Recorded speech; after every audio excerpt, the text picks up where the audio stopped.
News Group. Welcome to the National Report. I'm Whitney Burney in Detroit. The war in the Middle East escalating to dangerous new levels as the U.S. and Iran threaten each other's critical infrastructure.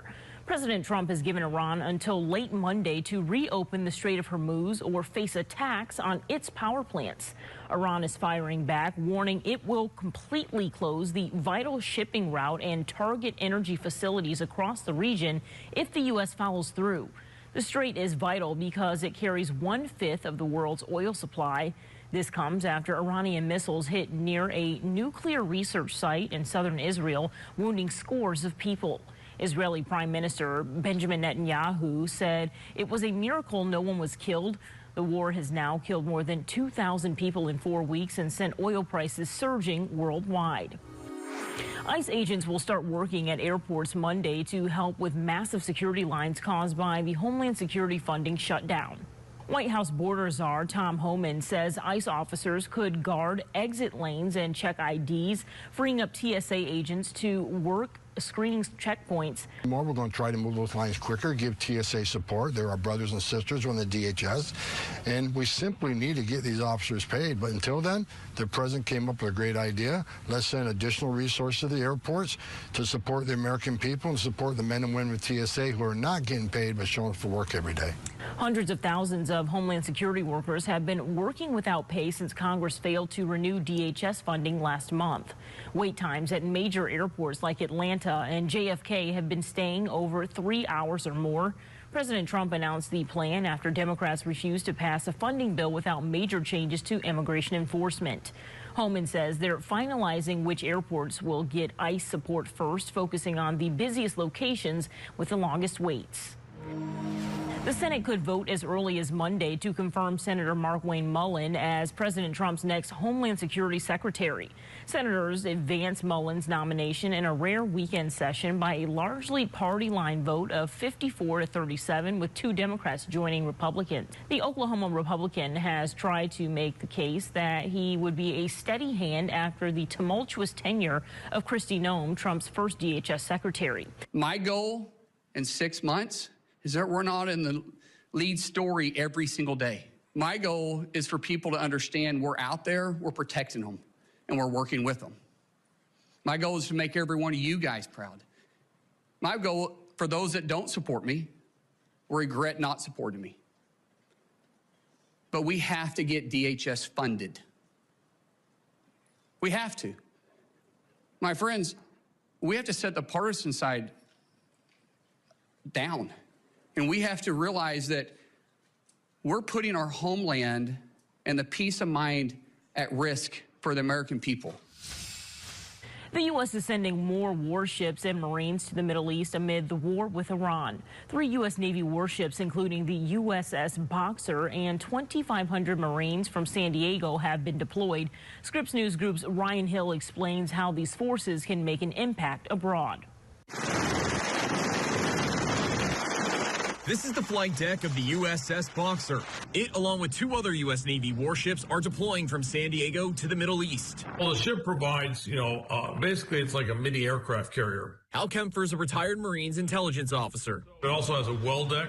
So what it can do is it can launch these vehicles. They're amphibious. We have a variety of amphibious vehicles that are on it. They can be launched directly into the water. The Boxer's website explains the ship is designed to bring Marines and their equipment to shore on deployment and support them on their mission. This allows rapid ship-to-shore movement back and forth, which means that it's not just putting the Marines, putting the force ashore, but it's how fast we can build up combat power ashore to push in and to go in and take more territory faster and quicker. 2,500 Marines from the 11th Marine Expeditionary Unit, which Kempfer calls a MEU, from Camp Pendleton are also being deployed. Last week, 2,200 Marines from 29 Palms were deployed to the region. Obviously, it doubles the amount of ground force capability, but a MEU is a complete air-ground package. It comes with a composite squadron. They can do a variety of things, attack, airlift, a lot of different things.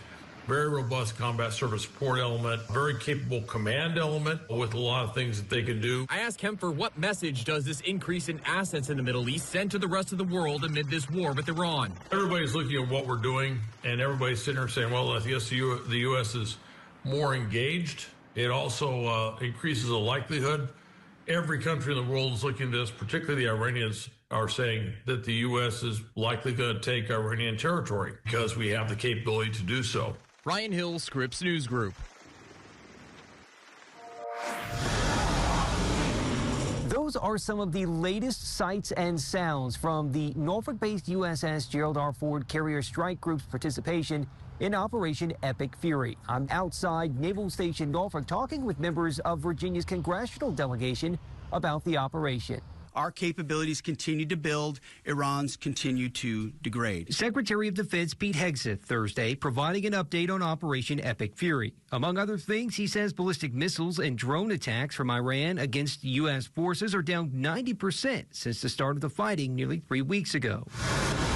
During a regularly scheduled talk with reporters Thursday, Virginia U.S. Senator Mark Warner had a lot to say about the fighting, including his reaction to questions members of Congress asked the Director of National Intelligence Wednesday. She did not want to say the quiet part out loud, that there was no imminent threat and that this is a war of choice. I also reached out to Virginia U.S. Representative Jen Kiggins. We have another brief that will be scheduled for next week, I understand, so we are getting updates on that progression, but progress is being made, and this is the regime that needs to be taken away. I asked both for an update on the Ford Carrier Strike Group. Earlier this month, the Vice Chief of Naval Operations told members of Congress the Ford's deployment, which was extended earlier this year, would likely last about 11 months. As News 3 has reported, the carrier itself has been plagued with problems with bathrooms and, most recently, a fire that has reportedly forced numerous sailors to sleep on tables and floors. I received a secret brief this morning about the issues on the Ford concerning the recent fires. There will be an assessment that is to be done, so we are all waiting to hear what the results of that assessment are to learn what their schedule will be going forward. It may be May before they come back. They'll do their duty, but I wonder how many of these sailors will choose not to re-enlist after this long deployment. The 11-month projection puts the Ford's deployment on pace to be longer than the USS Midway's 332-day deployment during the Vietnam War, the current record for longest deployment of an aircraft carrier. Coulter Anstadt, Scripps News Group. Old Dominion University is taking what they're saying is not a routine step. The university is now asking students to complete a survey disclosing past criminal history, including felony convictions. Earlier this week, I told you about a state law that prohibits public universities from asking those same types of questions on the application to apply. On Thursday, Old Dominion University students received an email from the university registrar's office prompting them to fill out this voluntary survey. The email came 1 week after the deadly shooting on campus carried out by Mohammed Baylor Jallo, a previously convicted felon who was enrolled as a student. The wording was very odd. It read like an HR employee trying to get you to fill out a completely useless survey. Junior ODU student John Mickley says he filled out the questionnaire, but he doesn't think many people will complete it. He says that if they do, he doesn't believe that everyone will be honest about their criminal history. I understand that most students don't want to out of protest. It's 2 questions. Do you have a felony? Do you have a misdemeanor? No way to actually check if you were. So there's nothing stopping a criminal from actually doing it, which is why most students don't want to take it. The email with the survey sent to students said, quote, "We are asking all students to complete a brief questionnaire related to their criminal history. This is not a routine request, but it reflects our commitment to thoughtfully consider every appropriate measure to support a safe and informed campus community. The questionnaire includes a question regarding past felony convictions. The information you provide will be handled with care and discretion, and access will be limited to authorized university personnel." I do understand why the school would want to do it, but I also kind of don't feel like they should ask. A spokesperson from ODU tells me that the survey request is consistent with the Virginia law that prohibits public universities from asking about criminal history on admission applications because this is for currently enrolled students. Students are asked to fill out the questionnaire by March 26th. Erin Hawley, Scripps News Group. The Supreme Court will hear arguments Monday in a case that could shake up how some states use mail-in ballots. At question is whether ballots received after Election Day can be counted in federal elections. Some states, including Alaska, count ballots postmarked by Election Day and received within a certain time frame. It helps make sure rural voters' voices are heard. President Trump is pushing for limits to the mail-in voting system, but critics say states should have flexibility on how to use and regulate them. We should know the court's decision by the start of summer. Today Show host Savannah Guthrie is renewing her plea for the public's help finding her mother. Why she says the key to finding Nancy Guthrie could be easier to find than many people think. With everything getting more expensive, more people have cut back on eating out. But fast food restaurants have taken notice and are rolling out more affordable items. We'll take a look at some of the new value items. That's coming up.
Scripps News, part of the Scripps News Group. Someone could have the key to finding Nancy Guthrie in their pocket. That's what Today's Show host Savannah Guthrie is saying as she renews her plea for help finding her missing mother. Nancy Guthrie was last seen January 31st. Authorities believe the 84-year-old was kidnapped from her home. The family is asking people in southern Arizona to search their memories, photos, and any other information from late January and early February. They say someone in the community may hold the key to solving the case, even if they don't realize the information is significant. The FBI has released surveillance video of a masked man outside Guthrie's front door the night she vanished. The family has offered a $1 million reward for information leading to her recovery. I'm Forrest Saunders standing in front of the state capitol, and everybody is talking about gas prices right now. They say they are too high, but there are only so many things the state can do, and one of them is a gas tax holiday, which Governor DeSantis said this week he's not really interested in. According to AAA, Florida gas prices are topping the national average. Regular at about $3.95 a gallon, prompting some to push for another gas tax holiday from Tallahassee. Oh, good morning. Thanks so much. But Governor Ron DeSantis this week was skeptical. He said past holidays didn't deliver real savings as prices flux and companies offset the difference. He said it was more of a federal issue. When we did the gas tax holiday, I don't think anybody really said that they were saving off of it. And I don't know that we even noticed a difference in the price. His feelings, a 180 from DeSantis in 2021. Back then, he pitched $1 billion gas tax cut, saying it was fighting high inflation under President Joe Biden. You know, we're taking over 25 cents from Florida, and we'll basically zero that out for as long as we can and do over $1 billion. That's going to make a huge, huge deal. Ultimately, DeSantis had to compromise with lawmakers, signing just $200 million worth of relief for the month of October, a gas tax holiday right ahead of his reelection. Good job. All right. At the time, many Democrats condemned the plan as a ploy to grab votes. But these days, Democrats say they would absolutely support a gas tax holiday. We've done that in the past when there have been increases in the gas tax. Let's do it right now. Because of the war in Iran, gas prices are going crazy. Florida Senate Minority Leader Lori Berman tried to pitch one this legislative session. Republicans didn't want it, and she says they'll now have to own that. It's really a shame that we've had 60 days and we have almost nothing to show the state for affordability issues. What comes next? Unclear. Gas prices don't show any immediate signs of easing, and at least for now, the state's top politician is leery of a holiday to help. Now, lawmakers still could do something on the gas tax. That's if they try and reduce it during an upcoming budget special session, which we expect to be sometime in April. We just don't have the details on that yet. In fact, they don't even have a budget yet. So we're going to have to wait and see how this all shakes out. Right now, gas tax holiday, probably not going to happen, but you never know in Florida politics. That's the latest out here at the state capitol. I'm Forrest Saunders reporting. As the U.S.-Iran war continues, the impacts are beginning to trickle down into the agriculture industry. A war half a world away could eventually impact what farmers pay in Central Texas. Was having to already bid that by the day-to-day basis. Now it might be maybe 3 to 4 different times that same day having to get bid on fertilizer because the markets are fluctuating that much. Busby Feed and Seed has been around for decades and has weathered its share of global conflicts. We've been here about 7 years, but in the Central Texas for 50 years. This time, Busby says the conflict between the U.S. and Iran is already causing fertilizer markets to fluctuate, even if customers haven't felt it just yet. Fertilizer is essential for farmers and ranchers, providing key nutrients that help crops and grass grow. But many of those ingredients come from a global supply chain, meaning conflicts abroad can cause prices to shift here at home. It's usually an ingredient of some kind. So it may be that they're mining a certain kind of nitrogen or potash or potassium or whatever over there is what's affecting here. Right now, the local impact is limited. Most of our business is done in 50-pound bags, so it has not hit us really hard yet. If the war continues, he says supply could eventually tighten. But for now, farmers and ranchers are taking the same approach they always have. Us as farmers and ranchers kind of roll with the punches, and we've had different things, and we all come out in the end or whatever. I mean, it's, you know, you put God into it, and I mean, there's all weather and everything is all, you know, factored in there. Allison Hill, Scripps News Group. Well, it seems like everything is getting more expensive. Some fast food restaurants are lowering prices. Scripps News Group's Annabelle Kinney has a look at new value menus.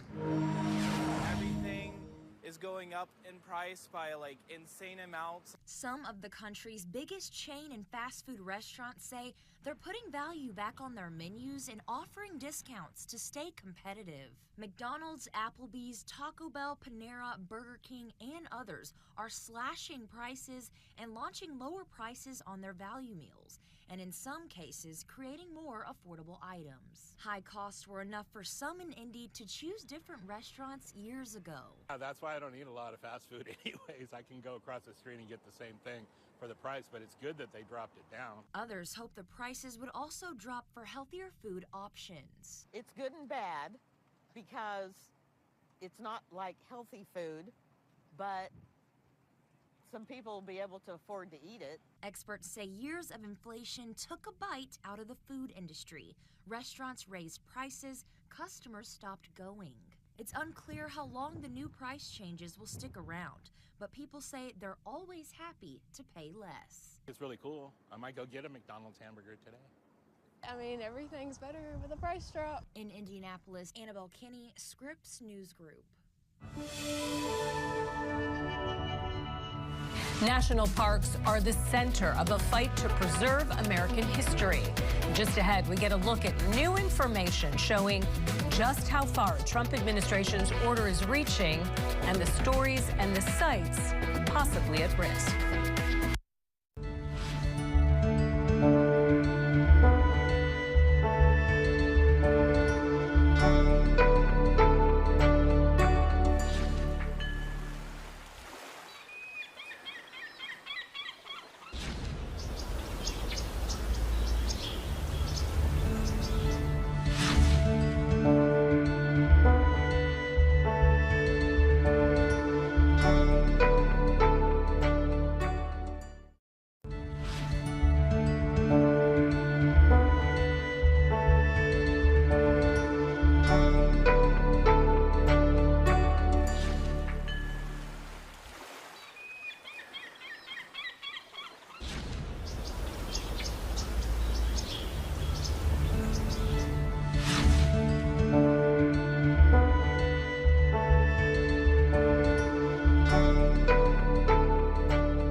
More rain in the forecast for Hawaii as it deals with historic flooding. Officials there are urging thousands to evacuate as more rain threatens the islands. Oahu's famous North Shore is covered in muddy floodwaters with strong currents uprooting cars and homes. More than 200 people have been rescued, including at least 72 children and adults airlifted from a youth camp. Authorities are closely watching a 120-year-old dam that could fail. If the water goes over the top of the dam, then it can erode the other side, and then you'd have a catastrophic break of the dam, and it would wipe out all the houses on the other side. On Maui, parts of Lahaina are under evacuation warnings as retention basins remain near capacity. The town is still recovering from the deadly 2023 wildfire. Heavy rains fell on soil already saturated from last week's winter storm, with more expected in the days ahead. New documents show how widespread and confusing the Trump administration's order to review and remove any history that puts America in a negative spotlight has been. We're talking about information on everything from slavery to climate change. This all started last spring with the president's executive order directing staff to ensure public lands and memorials do not have any content that, quote, inappropriately disparages Americans. Then an Interior Department memo led to national park sites putting up controversial QR codes, encouraging visitors to report negative views about the U.S. Now leaked documents show just how widespread these flagged items are. Not everything flagged is being removed, but that's where the work and the confusion lies. The time that they had to spend to go through and review all of the interpretive programs, the exhibits, the brochures, the videos, has put a lot of effort and time on the part of park rangers when they really should have been doing other things. Bill Wade with the Association of National Park Rangers worries about which aspects of history or science might be at risk. He too was a park ranger and says being forced to tell different versions of stories or withhold facts is frustrating.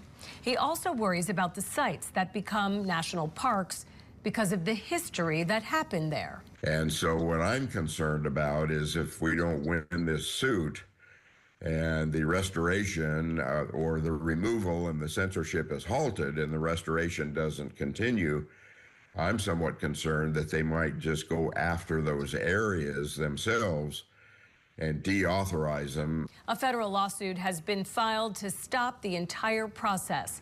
The Department of Interior responded to those leaked documents, saying in part, these are not drafts and not a representation of final action, and that the documents were edited before being inappropriately and illegally released.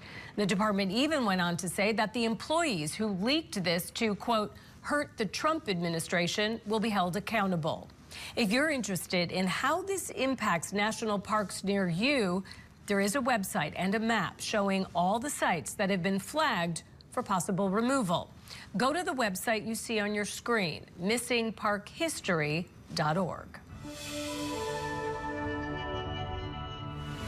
The next few months are set to be a busy one for the committee investigating the Department of Justice's handling of its investigations into Jeffrey Epstein and Ghislaine Maxwell. I'm Alex Miller in New York. Coming up, who's on the calendar? A symbol for civil rights and social justice might not be a symbol you see across San Diego County much longer. How allegations of sexual abuse have prompted a complete reevaluation of public tributes to Cesar Chavez.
poll shows deepening American opposition to the war in Iran as it enters its fourth week. 2/3 of Americans now see the operation as a war of choice rather than necessity, according to CBS News and YouGov. 60% disapprove of the U.S. taking military action against Iran, up from 56% earlier this month. About 57% say the war is going badly for the U.S., with just 43% saying it's going well. Pope Leo is condemning the war in the Middle East as a, quote, scandal to the entire human family and a cry before God. In his weekly prayer Sunday, the Pope called for hostilities to cease and for paths of peace to open through sincere dialogue. He expressed deep concern about the conflict and said that the world cannot remain silent as innocent victims suffer. In Cuba, struggling to restore power after a nationwide blackout left millions in the dark for a third time this month. People in Havana have been walking the streets in search of food. Cuba is facing an unprecedented energy crisis after President Trump imposed an oil embargo in January and removed Venezuela's former president, cutting off critical fuel shipments. The Attorney General is set to sit down for a deposition with a committee investigating the Department of Justice's handling of the investigations into Jeffrey Epstein and Ghislaine Maxwell in less than a month. But after some fireworks on Capitol Hill this week, whether Republicans will force her to appear remains a very open question. The calendar is booked. March, April, May, and June, nearly every week, a connection to Jeffrey Epstein or Ghislaine Maxwell will be questioned before the House Oversight Committee. Big names like Bill Gates will walk through the doors to testify about his interactions with the financier.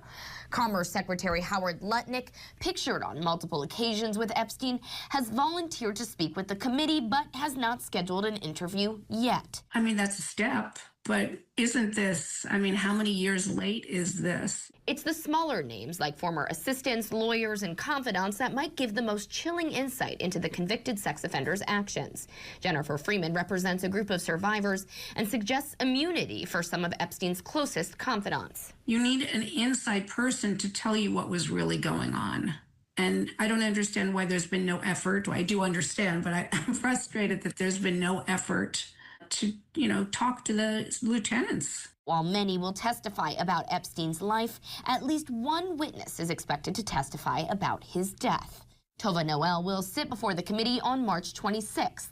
She is one of the corrections officers on duty the morning Epstein was found dead in his cell. She was charged in 2019 with falsifying records that made it appear as though she completed her required rounds, when in fact she didn't conduct a prisoner count the night Epstein died. Still, the DOJ's Office of Inspector General report noted surveillance video of Noel at 10:40 p.m. the night Epstein died, carrying linen up to the tier of cells where Epstein was housed. The charges were ultimately dismissed after she made a deal with prosecutors, but she's believed to be the last person to see Epstein alive. Do survivors have an interest in that part of the investigation? I think they do. I think they have less. I mean, it's part of the piece, right?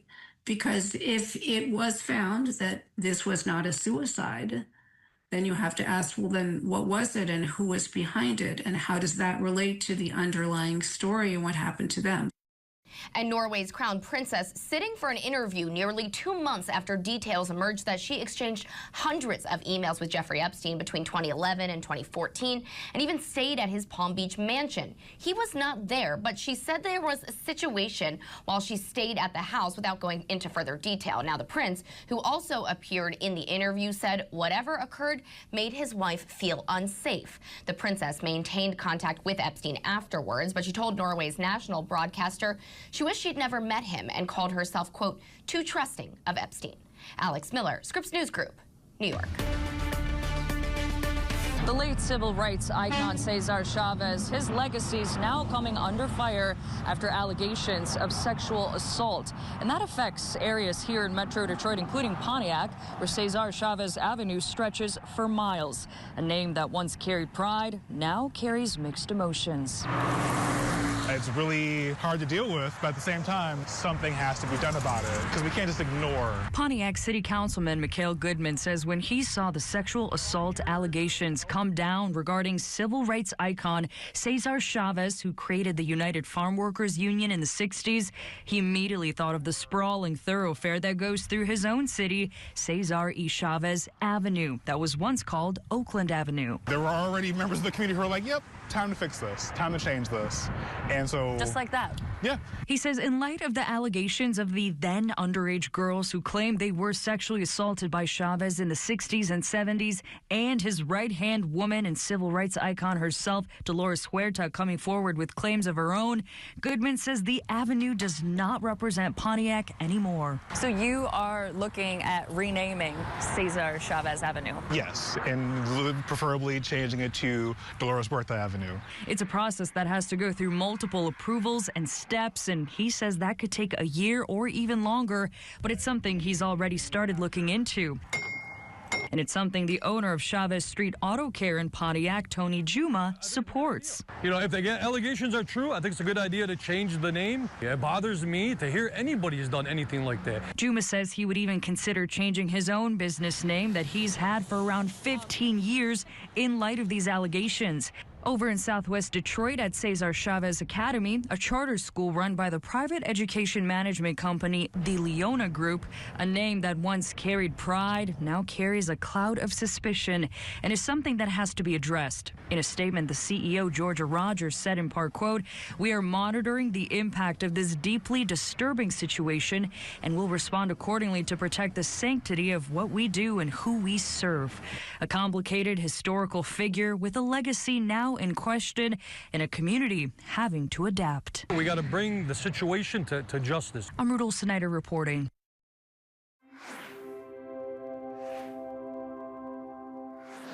Cesar Chavez has long been recognized all across San Diego County. His face here in Barrio Logan, overlooking a parkway named in his honor. But with his legacy under scrutiny, tributes like these might be under review. How did you react when these reports first came out? It made my blood boil. Supervisor Paloma Aguirre, angered by the abuse allegedly committed by a figure she and so many others looked up to for decades. The name is widely recognized as somebody who stands up for workers and for Latino communities especially. Cesar Chavez was revered for his role in the labor movement, leading farm workers in the fight for better pay, safer working conditions, and respect on the job. And now more than 30 years after his death, he's been accused of abusing minors and raping his fellow co-founder of the United Farm Workers Union, Dolores Huerta. That's why this is particularly painful and hurtful to hear and learn what Dolores Huerta has gone through, what she's been carrying in her heart for decades. Aguirre wants to make sure this delicate moment is met with the right response. As the highest-ranking Latina politician in the entire county of San Diego, does that add to the responsibility you feel like you have to make a change? Absolutely. Absolutely. That's why I didn't hesitate in calling for a federal government to make that change. The change he's asking for is to have Cesar Chavez Day, coming up on March 31st, his birthday, be named Dolores Huerta Day instead, or just replace the holiday altogether with a new annual celebration on Huerta's birthday, April 10th. And what about those other landmarks, like Cesar Chavez Park or the Parkway? Easy change. Get rid of them? Name them something else? Yeah. What does this do to that legacy where this man has clearly left such a big mark? Look, the legacy of his work and what he did for the movement will always remain. That is the truth. We can't take that away, but what we can do is send a very clear signal to women and girls that we will not stand by and turn a blind eye when these types of allegations and these types of despicable acts happen. Max Goldwasser, Scripps News Group. It's a case that could test Georgia's strict abortion laws. Police in Georgia say 31-year-old Alexia Moore, a mother of two and U.S. Army veteran, has been charged with attempted murder after what police say was her attempt to induce an abortion. According to the police report obtained by Scripps News, Moore took pregnancy-terminating medication she got online. After experiencing severe pain, she was rushed to the hospital. It was there doctors ended up delivering a severely premature infant who had trouble breathing and died shortly after birth, according to the police report. Police concluded for medical staff that the baby appeared to be in its second trimester. Arrest documents put Moore at about 22 to 24 weeks pregnant, far past her state's 6-week abortion ban. Medical experts have repeatedly stated that 6 weeks is before many women even know they're pregnant. It's unclear if Moore knew how long she'd been pregnant before she took medication. If state prosecutors pursue the murder charge, this would be the first under Georgia's abortion ban. Quajalyn Jackson, executive director at the Feminist Women's Health Center in Atlanta, Georgia, told Scripps News she hopes the prosecutors understand the limits of the ban, where enforcement has largely targeted healthcare providers, not pregnant people. While we understand the limits of the 6-week ban, as it is written currently, on how providers can move, how providers can provide care, there's currently nothing written in the 6-week ban that criminalizes the pregnant person. So we have to be very careful about how we, again, sort of test and stretch the interpretations of law. Those interpretations will remain to be seen as we continue to follow this case. A hearing is scheduled for Monday, and Moore is currently being held in a local county jail without bond. Katia Tubman, Scripps News Group, New York. More Americans are foregoing health insurance. I'm Maura Barrett. Coming up, why millions are opting to go without coverage and what it means for Americans' health care. As wildfires continue to burn across Nebraska, cattle producers are scrambling. I'm talking to a local meat locker about how it's impacting their business.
Americans are paying more for health insurance this year, and that's because subsidies that helped many people who were covered under the Affordable Care Act expired last year.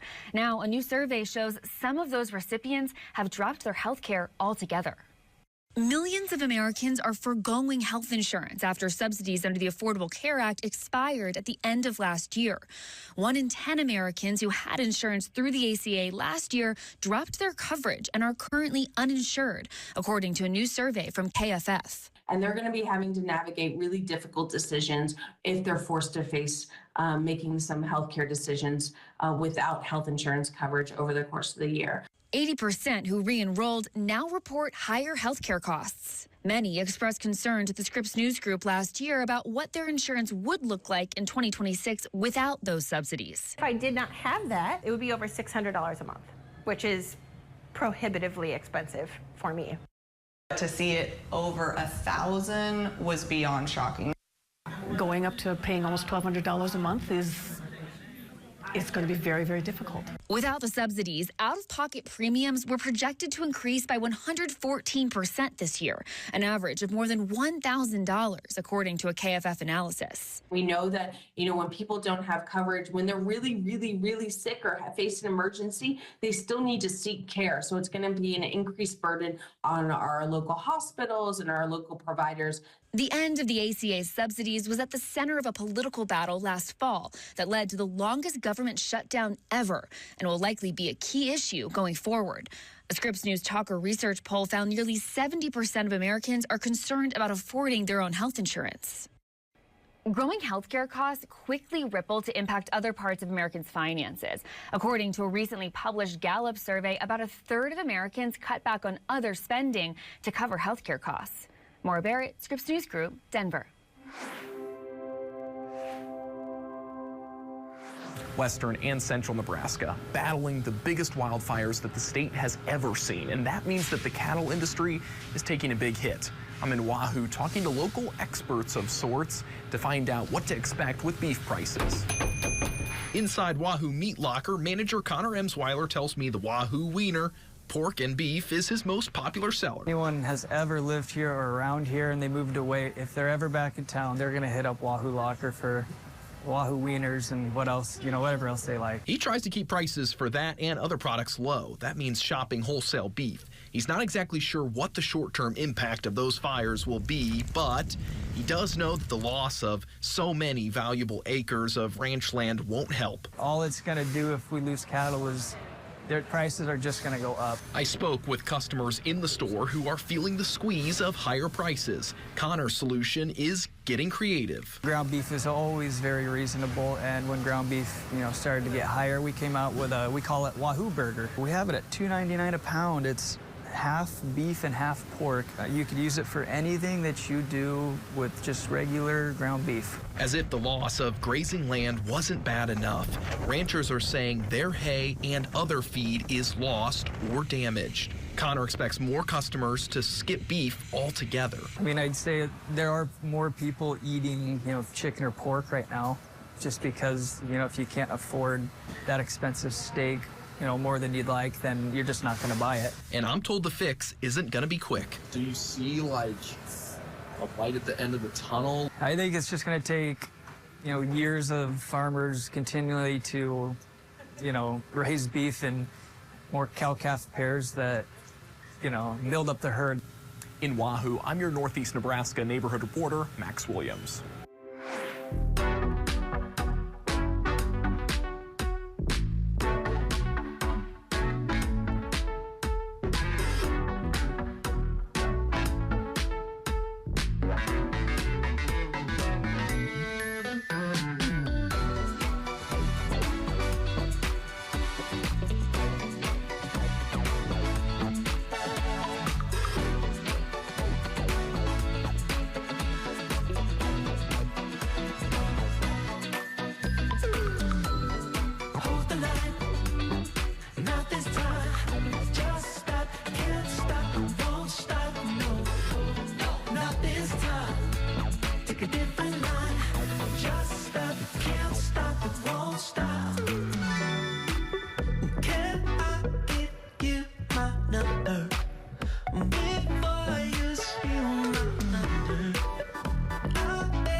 taste so sweet, yeah.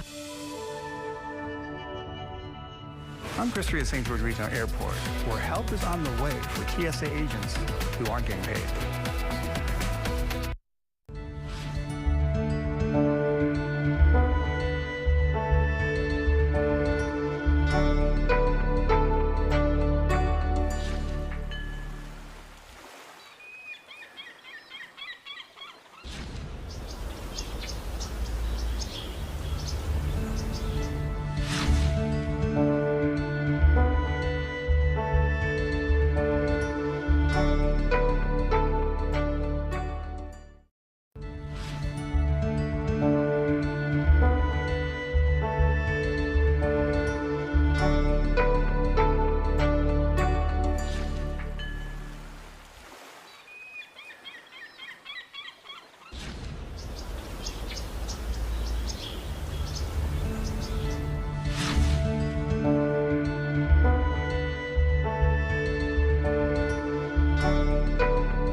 The people behind me, they're the last line of defense from anything nefarious getting onto a flight out of St. George Regional Airport.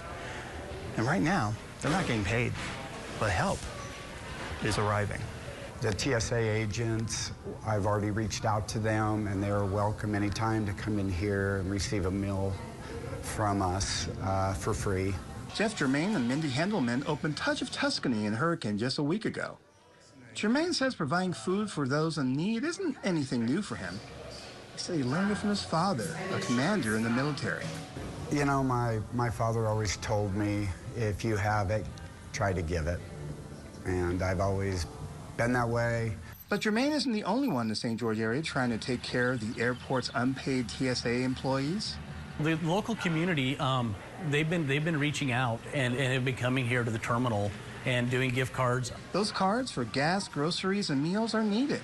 After a partial paycheck late last month, TSA workers have gone without pay in this partial government shutdown.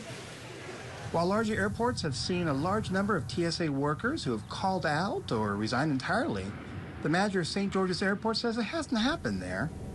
From what we could see Thursday, the TSA line was fully staffed. But for smaller airports like St. George, losing TSA agents would be catastrophic. The airport would have to close entirely. And without them showing up, people don't get to go see loved ones, they don't get to go on vacation, they don't get to do business. We have a fantastic group of people here that want to do their job and do it right. And the fact that they're still here and not getting paid is a testament to the kind of people they are. In the last few days, Warren says the airport has been working with the Utah Food Bank to provide a free mobile food pantry for the agents. And with no one in sight for the funding impasse for Homeland Security, these TSA agents are going to have to rely on generosity for at least a little longer. Chris Reed, Scripps News Group.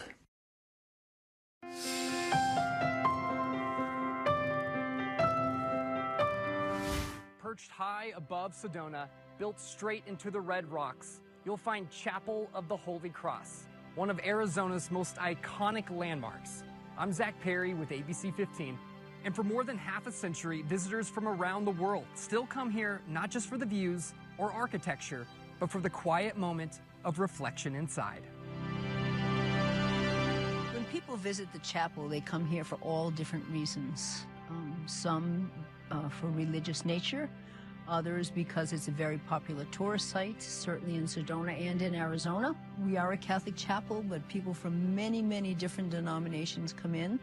It's built into this little alcove, which has many rock formations around it, and it really creates the beauty or adds to and enhances the beauty of this area, and the beauty of the area absolutely enhances the chapel. And then as they enter the chapel, there's just so many things that really catch people. The first thing is when they enter, they see the new Christ at the Chapel of the Holy Cross. It's a modern Gothic architecture, and absolutely the candles representing the memories of loved ones. Marguerite Stouty built the chapel in the mid-1950s after bequeathing money from her parents. Following failed attempts to construct her chapel in Los Angeles and Budapest, Hungary, she chose the site we know today, in Sedona, Arizona. And so when she and her husband Tony moved here to Sedona, they took an airplane tour, and she saw her two visions, a carving in the rock just below the chapel, the Madonna and Child, and she said, here's my spot. This is where my chapel needs to be. And when you talk to guests about the view, I don't know how you can be at church and not get distracted, too. That's what I told my wife, you know. It's so beautiful. Everywhere you look around, even when you go out to the parking lot, you look just the area around, amazing. gates open before 9 a.m. and parking is tricky, so make sure to arrive early if you can, soaking in the beautiful views of Sedona right in our own backyard.